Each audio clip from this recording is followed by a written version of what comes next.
చంద్రబాబు నాయుడు గారి ఫేస్ వాల్యూతో కేంద్ర ప్రభుత్వ సహకారంతో ఈరోజు రాష్ట్రానికి లక్షల లక్షల కోట్లు పెట్టుబడులు వస్తూ ఉంటే తట్టుకోలేక టీసీఎస్ వంటి సంస్థలకు భూమి కేటాయిస్తే దానిపై కూడా ఆరోపణలు చేసి కోర్టులలో కేసులు వేసే పరిస్థితి.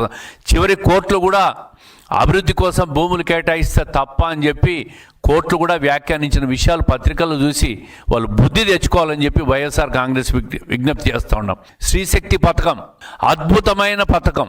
ఈరోజు రాష్ట్రంలో మహిళలు ఆర్టీసీ బస్సుల్లో ఉచిత ప్రయాణ సౌకర్యాన్ని కల్పిస్తే దాన్ని కూడా సూపర్ 6లో భాగమైన పథకాన్ని కల్పిస్తే దాన్ని కూడా ఒక దుష్ప్రచారం చేస్తూ ఆ బస్సులో అలౌ చేయలే, ఈ బస్సులో మహిళలను అలౌ చేయలే అని చెప్పి ఒక ఫేక్ దుష్ప్రచారం చేస్తూ ఉంటారు.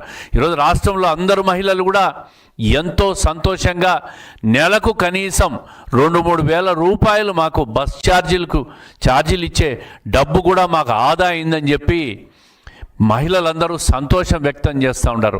ఇటువంటి పథకం ఈ దేశంలో ఎక్కడా లేదు. ఒక అద్భుతంగా ఈరోజు అమలవుతూ ఉంది. ఆగస్టు 15 నుంచి 2000 కోట్ల పైచీలకు ఆర్థికంగా భారమైనా సరే మనం ఎన్నికలో చెప్పిన హామీని నిలబెట్టుకోవాలని చెప్పి ముఖ్యమంత్రి చంద్రబాబు నాయుడు గారు అమలు చేసిన ఈ అద్భుత కార్యక్రమం మీద కూడా ఒక ఫేక్ ప్రచారం.